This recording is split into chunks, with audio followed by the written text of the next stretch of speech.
Yohanes 8 ayat 12 sampai 20. Maka Yesus berkata pula kepada orang banyak, katanya, "Akulah terang dunia. Barang siapa mengikut aku, ia tidak akan berjalan dalam kegelapan, melainkan ia akan mempunyai terang hidup."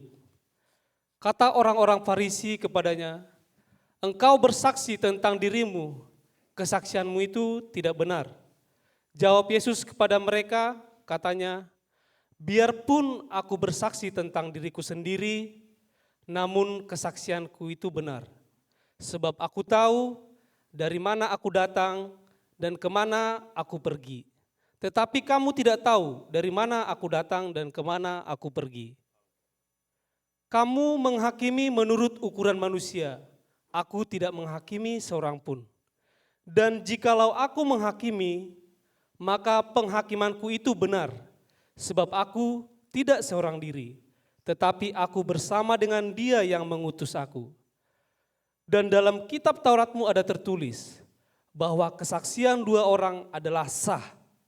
Akulah yang bersaksi tentang diriku sendiri dan juga Bapa yang mengutus aku bersaksi tentang aku." Maka kata mereka kepadanya, "Di manakah Bapamu?" Jawab Yesus, "Baik aku maupun Bapakku tidak kamu kenal. Jikalau sekiranya kamu mengenal aku, kamu mengenal juga Bapakku."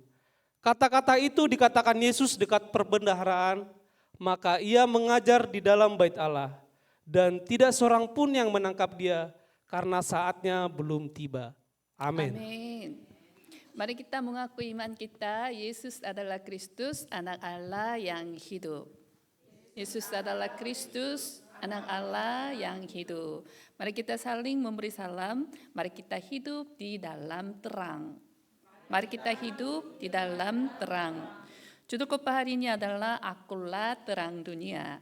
Bacaan hari ini diambil dari Yohanes 8 pasal 8 ayat 12 sampai dengan 20. Sebagai pengantar, apakah saudara-saudara merayakan liburan solar tahun baru Imlek dengan baik? Mungkin ada yang antara kita yang menikmati waktu bahagia bersama keluarga dan saling mendoakan.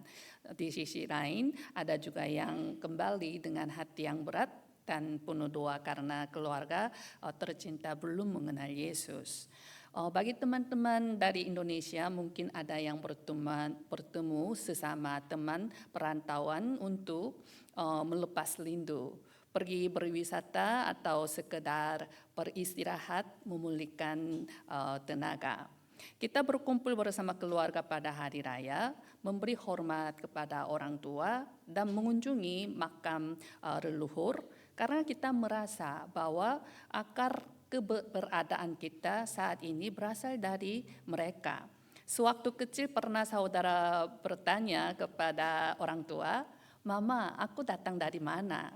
Di Korea orang tua sering bercanda dengan menjawab, "Kamu dipungut dari bawah jembatan." Di Indonesia pun mirip, biasanya dibilang dulu dipungut di jalan atau dibeli dari pasar. Meskipun itu hanya candaan, sebenarnya di dalamnya terkandung pertanyaan paling mendasar dalam hidup manusia. Dari mana aku berasal dan kemana aku pergi? Setiap manusia memiliki kerinduan yang mendalam untuk mengetahui akar dan tujuan hidupnya. Kita memberikan jawaban yang pasti atas pertanyaan ini. Akar dari umat manusia adalah Allah sendiri. Kita bukanlah makhluk yang ada secara kebetulan, melainkan ciptaan menurut gambar dan rupa Allah. Kita diciptakan untuk bersekutu dengan Allah, memulihkannya dan menikmati kehidupan sejati di dalam Dia. Namun manusia telah jatuh ke dalam dosa dan meninggalkan Allah. Manusia yang meninggalkan Sang Pencipta menjadi yatim piatu secara rohani. Karena kehilangan asal-usul, kita kehilangan tujuan. Karena tidak tahu ke mana harus pergi, kita kehilangan arah dan hidup dalam kebingungan. Alkitab menyebut kondisi yang menyedihkan ini dengan satu kata, kegelapan. Kegelapan ini bukan sekedar kondisi fisik tanpa cahaya. Secara rohani kegelapan berarti terputusnya hubungan dengan Allah. Kondisi ini di mana tidak ada kebenaran, berada di bawah kendali dosa, dan di bawah kuasa maut dan setan si iblis, itulah kegelapan. Hidup yang terombang-ambing tanpa tahu asal dan tujuan karena tidak mengenal Allah adalah hidup dalam kegelapan. Di dalam ruang hampa karena hilangnya kehadiran Allah, kuasa kegelapan mengambil alih. Latar belakang hidup kita pun dikuasai oleh dosa, kutuk, maut, setan si iblis, dan neraka. Tetapi Allah tidak membiarkan kita membusuk dalam kegelapan yang putus asa itu. Di tengah dunia yang penuh kegelapan ini, Allah mengutus Yesus sebagai Kristus, sebagai terang. Dalam Yohanes pasal 3 ayat 16, karena begitu besar kasih Allah akan dunia ini, sehingga ia telah mengaruniakan anaknya yang tunggal, supaya setiap orang yang percaya kepadanya tidak binasa, melainkan beroleh hidup yang kekal. Meskipun kita masih tinggal di dunia yang didominasi kegelapan, kita bukan lagi budak kegelapan, karena kita bersama Yesus sang terang. Kita dapat menjalani kehidupan yang kudus dan berbeda dari dunia meskipun di tengah kuasa kegelapan ini. Sekarang latar belakang hidup kita bukan lagi dosa, kutuk, atau neraka, melainkan kerajaan Allah. Kita hidup menikmati damai sejahtera, sukacita, kebebasan, dan pengharapan sejati sampai akhirnya kita kembali dengan penuh kemenangan ke rumah Bapa di sorga. Melalui firman hari ini, saya berdoa agar seluruh jemaat kebaktian berbahasa Indonesia di Gereja Yewon dapat bertemu secara pribadi dengan Yesus. Dia yang datang sebagai terang untuk menyelamatkan kita dari kegelapan, penderitaan, dan keputusasaan hidup. Pokok bahasan yang pertama adalah dari kegelapan ke terang. Dalam ayat 12, maka Yesus berkata pula kepada orang banyak, katanya, akulah terang dunia. Barang siapa mengikut aku, ia tidak akan berjalan dalam kegelapan, melainkan ia akan mempunyai terang hidup. Yesus menyatakan dirinya sebagai terang dunia. Di sini kata dunia merujuk pada seluruh umat manusia. Yesus bukan sekedar Mesias untuk bangsa Yahudi saja seperti yang mereka harapkan, melainkan juru selamat yang berinkarnasi bagi seluruh umat manusia. Pertanyaan Yesus bahwa dia adalah terang mengisyaratkan bahwa kondisi manusia saat itu sedang berada dalam kegelapan. Adanya kebutuhan akan terang membuktikan adanya kegelapan. Dalam Efesus pasal 5 ayat 8, memang dahulu kamu adalah kegelapan, tetapi sekarang kamu adalah terang di dalam Tuhan. Dalam 1 Petrus pasal 2 ayat 9, tetapi kamulah bangsa yang terpilih, imamat yang rajani, bangsa yang kudus, umat kepunyaan Allah sendiri, supaya kamu memberitakan perbuatan-perbuatan yang besar dari Dia, yang telah memanggil kamu keluar dari kegelapan kepada terangnya yang ajaib. Manusia berada dalam kegelapan karena dosa yang memisahkan mereka dari Allah. Kegelapan ini bukan sekedar ketidaktahuan, melainkan terputusnya hubungan dengan Allah.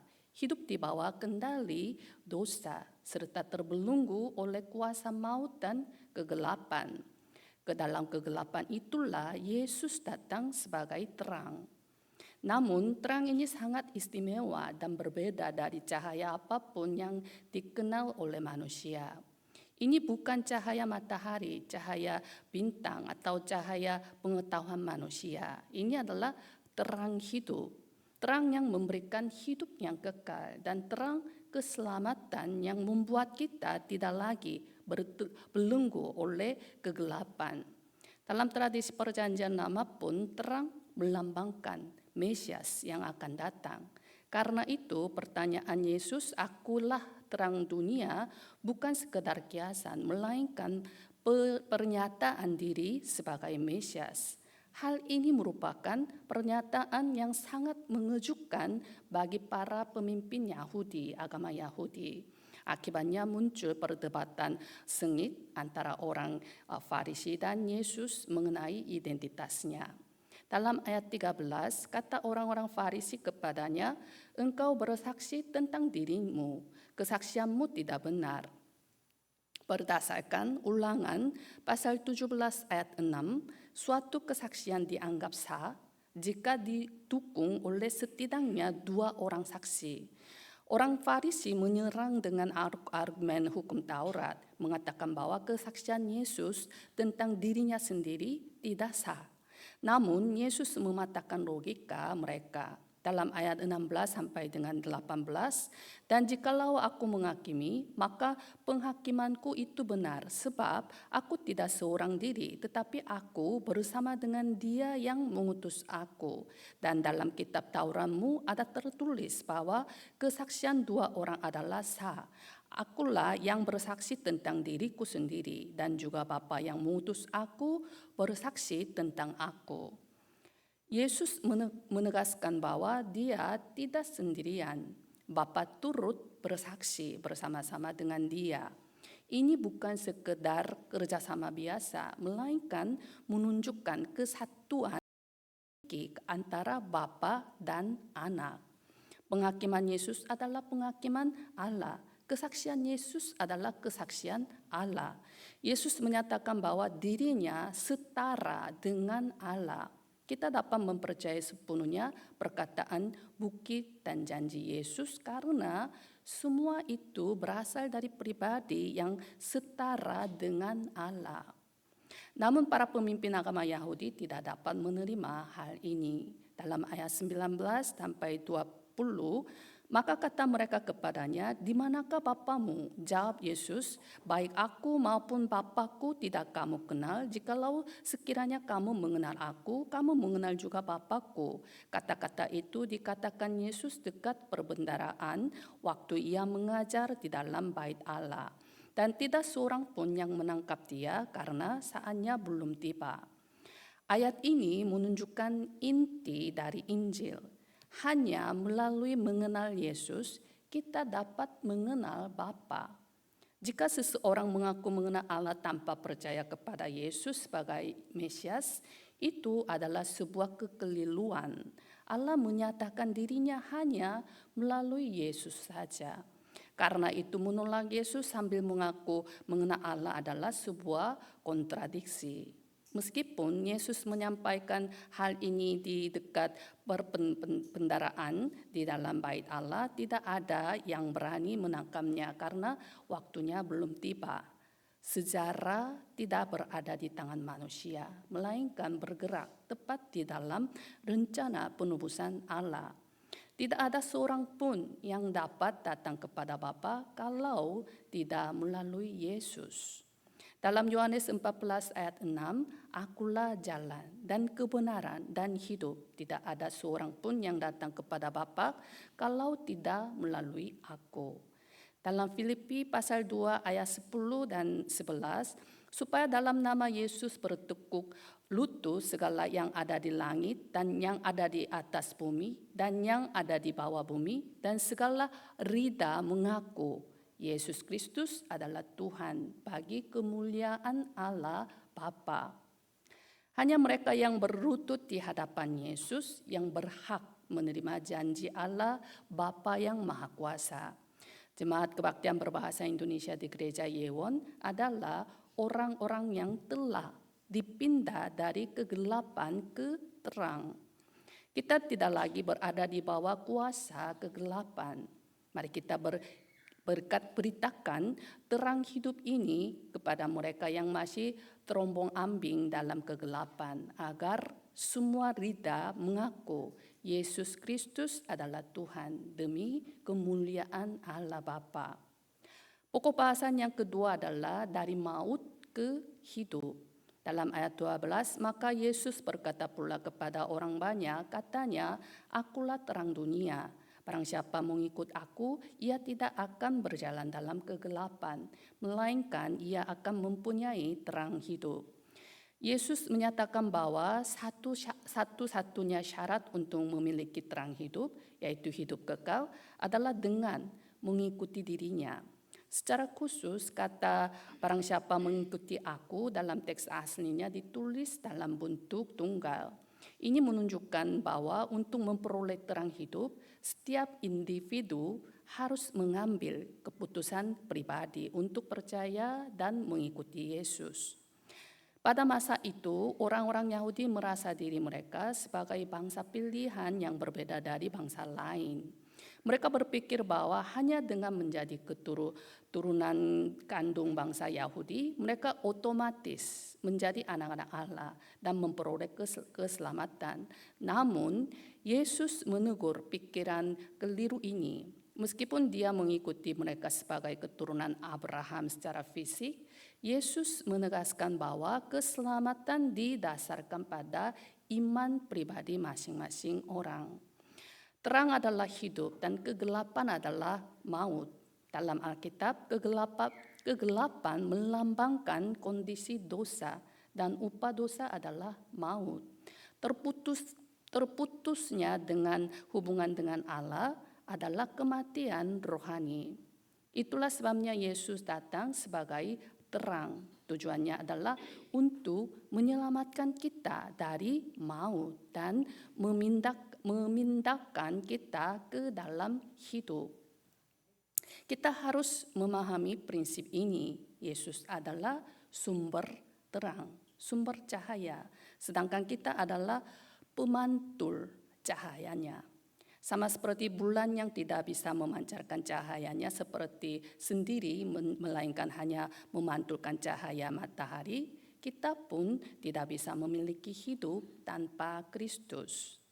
Sebanyak apapun kita bersuruh Tuhan, Tuhan dengan mulut kita, jika Kristus sebagai sumber kehidupan tidak berdiam di dalam hati kita, maka terang itu tidak akan pernah muncul. Hidup sejati hanya dianugerahkan melalui persatuan dengan Kristus, sang sumber hidup. Kristus adalah satu-satunya terang yang menuntut umat manusia yang terhilang dalam kegelapan dosa menuju keselamatan. Tanpa melalui Dia, tidak ada seorang pun yang bisa memperoleh terang hidup, yaitu hidup yang kekal. Dalam Kisah Para Rasul pasal 4 ayat 12, dan keselamatan tidak ada di dalam siapapun yang juga selain di dalam Dia, sebab di bawah kolong langit ini tidak ada nama lain yang diberikan kepada manusia yang olehnya kita diselamatkan. Hidup hanya berasal dari Dia yang adalah sumber hidup. Hidup harus dianugerahkan dari atas, dari Tuhan. Yesus bukan sekedar guru yang mengajarkan jalan, tetapi Dialah jalan dan hidup itu sendiri. Hanya ketika kita tinggal di dalam Yesus, sang terang dunia, kita dapat melangkah keluar dari kegelapan menuju terang dan dari maut menuju hidup. Saya berdoa agar seluruh jemaat kebaktian berbahasa Indonesia di Gereja Yewon senantiasa bersyukur atas kasih dan anugerah Kristus yang luar biasa, yang telah memindahkan kita dari maut kepada hidup. Mari kita berjalan di dalam terang itu setiap hari. Sebagai kesimpulan, dalam Injil Yohanes, Yesus berulang kali menggunakan ungkapan akulah, ego eimi, untuk menyatakan bahwa dirinya adalah Allah. Yesus berkata, akulah roti hidup, akulah pintu ke domba-domba itu, akulah gembala yang baik, akulah kebangkitan dan hidup, akulah jalan dan kebenaran dan hidup, akulah pokok anggur yang benar. Dan dalam teks hari ini dia menyatakan akulah terang dunia. Ungkapan akulah ini terhubung langsung dengan penyataan diri Allah di perjanjian lama. Dalam Keluaran pasal 3 ayat 14, aku adalah aku. Allah adalah sumber keberadaan dan Dia yang ada dengan sendirinya. Dalam Ulangan 32 ayat 39, tidak ada Allah kecuali aku. Akulah yang mematikan dan akulah yang menghidupkan. Allah adalah pemegang kedaulatan mutlak atas hidup dan maut, berkat dan kutuk. Dalam Yesaya pasal 41 ayat 4, aku Tuhan yang terdahulu dan bagi mereka yang terkemudian, aku tetap Dia juga. Allah adalah awal dan akhir dari sejarah. Satu-satunya jalan untuk bertemu dengan Allah yang ada dengan sendirinya, Allah sang penguasa hidup dan Allah sang pemilik sejarah ini hanyalah melalui Yesus Kristus saja. Ketika kita meninggalkan Allah, kita menjalani hidup tanpa tahu dari mana kita berasal dan kemana kita pergi. Itu karena kita hidup di bawah kuasa dosa, maut, dan kegelapan. Saat itulah kita kehilangan asal-usul, kita kehilangan tujuan, dan kehilangan arah hidup kita. Namun sekarang setelah bertemu dengan Yesus Sang Terang, kita bukan lagi orang yang terombang-ambing. Kita telah menjadi pribadi yang mengetahui dengan jelas asal-usul, tujuan, dan arah hidup kita. Kita tahu pasti dari mana kita datang dan kemana kita akan pergi. Itu karena kita telah bertemu dengan Allah yang sejati, Sang Penguasa hidup dan mati, awal dan akhir sejarah. Itu karena kita tinggal di dalam kehadiran Allah. Itu karena hubungan kita yang terputus dengan Allah telah dipulihkan. Dan itu karena Roh Kudus tinggal di dalam kita, memimpin dan bekerja di dalam hidup kita. Saya berdoa agar seluruh jemaat kebaktian berbahasa Indonesia di Gereja Yewon memiliki mindset, pola pikir yang bersatu sepenuhnya dengan Kristus Yesus, Sang Terang dunia. Kiranya tahun ini menjadi tahun di mana saudara mengalami Allah yang melampaui segala sesuatu, situasi dan lingkungan. Allah yang membuat hal yang mustahil menjadi yang mungkin. Mari kita berdoa. Bapa yang penuh kasih, kami mengucap syukur atas anugerah-Mu yang telah menyelamatkan kami. Orang-orang yang dahulu tidak tahu dari mana kami berasal dan kemana kami akan pergi, serta hidup terombang-ambing di bawah kuasa kegelapan. Terima kasih karena Engkau telah datang sebagai Yesus Kristus, Sang Terang dunia, untuk menyelamatkan kami.